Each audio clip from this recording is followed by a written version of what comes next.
Bonjour et bienvenue dans le deuxième exercice de la chute verticale dans un fluide, cette fois avec le national 2011 normal.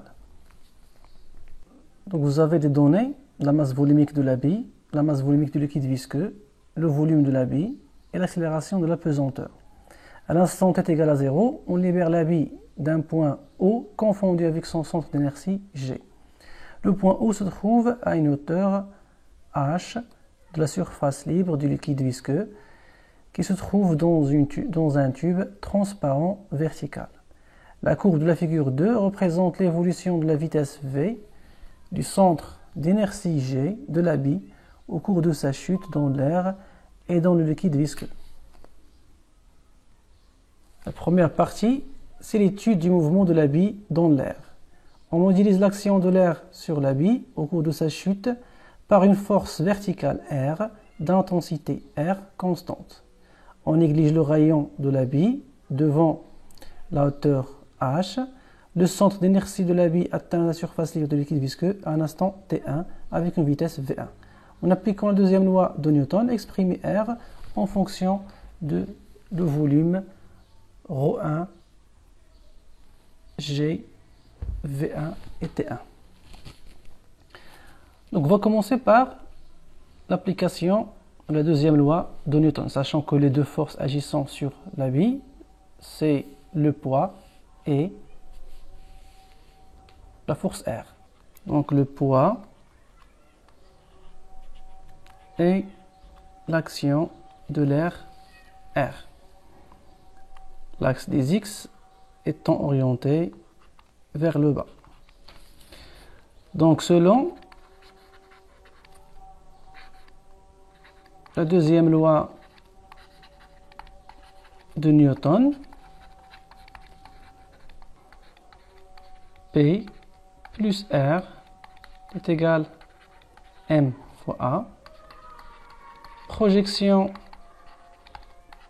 sur l'axe X, donc projection de P c'est M fois G, moins projection de R, moins R, est égal à MAX qui est égal à MA, vu que le mouvement s'effectue seulement sur l'axe des X. Et l'axe est orienté vers le sens du mouvement. Donc R est égal à M facteur de G moins A. Ensuite, on voit bien que l'accélération est constante puisque le poids et R sont deux forces constantes. Donc l'accélération est constante, ce qui signifie qu'on a un mouvement rectiligne uniformément varié. De l'équation de vitesse s'écrit sous la forme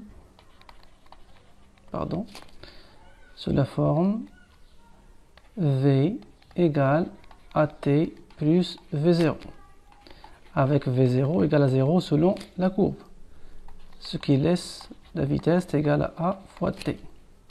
Donc à l'instant T est égal à T1, la vitesse c'est V1 et le temps c'est T1, donc l'accélération c'est V1 sur T1. On remplace dans l'expression, donc R est égal à la masse qui multiplie G moins V1 sur T1. Ensuite, on va remplacer la masse par ρ1 fois le volume, donc R est égal à ρ1 fois le volume, facteur de G moins V1 sur T1. Et voici l'expression littérale. Ensuite, on va calculer sa valeur en exploitant la courbe. Donc, en exploitant la courbe, à l'instant T1, la vitesse est égale à 3 mètres par seconde. Donc, à l'instant T est égal à T1, on a V1 égale à 3 mètres par seconde. Donc on remplace, on va retrouver une valeur R est égale à 1,4 10 à la puissance moins 2 newton. Donc on remplace dans la même équation précédente. Deuxième partie, étude du mouvement de la bille dans le liquide visqueux. Donc la bille se met pendant sa chute dans le liquide visqueux, en plus de son poids, à la poussée d'Archimède et au frottement visqueux. On modélise l'évolution de la vitesse V du centre d'inertie de la bille par cette équation différentielle. La première question, trouve l'équation différentielle latérale, vérifie par la vitesse V du centre d'inertie de la bille en fonction des données du texte. Donc, toujours selon la deuxième loi de Newton, on peut écrire le poids plus les frottements fluides plus la poussée d'Archimède est égale à M fois A. Par projection sur l'axe OX, on peut avoir mg moins F moins poussée d'Archimède, l'intensité est égale à M fois A. mg moins K fois V moins ρ2 fois V fois G égale M fois A. Donc A est égal G moins K sur M fois V moins ρ2 V fois G sur M. On va remplacer M par ρ1 fois V, donc l'accélération est égale à G moins K sur ρ1 fois le volume fois la vitesse moins ρ2 V sur ρ1 fois V fois G. On va mettre G en facteur de 1 moins ρ2 sur ρ1 moins K sur ρ1 fois V fois la vitesse. Ensuite, A c'est d2V sur dt qui est égal à G facteur de 1 moins ρ2 sur ρ1 moins K sur ρ1 fois V fois la vitesse. Les expressions latérales de l'équation différentielle. Ensuite, en utilisant cette équation différentielle latérale et le graphe figure 2, vérifiez que l'équation différentielle 1 est correcte. Tout d'abord, on va calculer le terme G 1 moins ρ2 sur ρ1 qui va être égal à la valeur de 5,2 mètres par seconde au carré. Ensuite, graphiquement, on trouve que la vitesse limite est égale à 0,2 mètres par seconde. Donc, comment on va utiliser cette vitesse limite?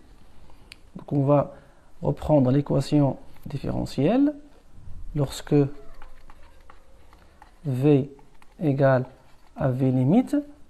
Dans ce cas, d2V limite sur dt qui est égal à G facteur de 1 moins ρ2 sur ρ1 moins K sur ρ1 fois V fois la vitesse limite est égal à 0 puisque la dérivée est nulle. Le facteur K sur ρ1 fois V de volume est égal à G facteur de 1 moins ρ2 sur ρ1 sur la vitesse limite qui est égal à 5,2 sur 0,2 qui est égal à 26. D'où l'expression numérique de l'équation différentielle est 5,2 moins 26 fois V. Donc l'expression est correcte. En utilisant l'équation aux dimensions, on détermine la dimension de la constante K. Donc on a dimension de K est égale dimension de la force de frottement sur dimension de la vitesse.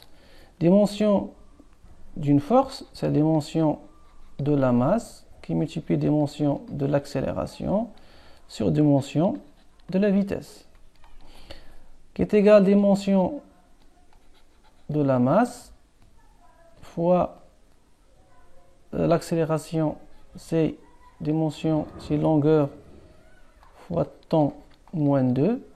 La vitesse, c'est une longueur qui multiplie temps moins 1. Donc ce qui laisse une masse fois temps moins 1. Donc l'unité, c'est le kilogramme seconde moins 1. Kilogramme seconde moins 1. Et pour la valeur de K, on a K sur ρ1 fois le volume égale à 26. Ça veut dire que K égale à 26 fois ρ1 fois V. Après les calculs, vous allez retrouver 0,3 kg par seconde. Sachant que la vitesse du centre d'inertie de la bille dans le liquide visqueux à l'instant TI est VI. Établir à l'aide de la méthode de l'air l'expression de la vitesse de G à l'instant TI plus 1. Donc vous avez l'expression avec le pas de calcul.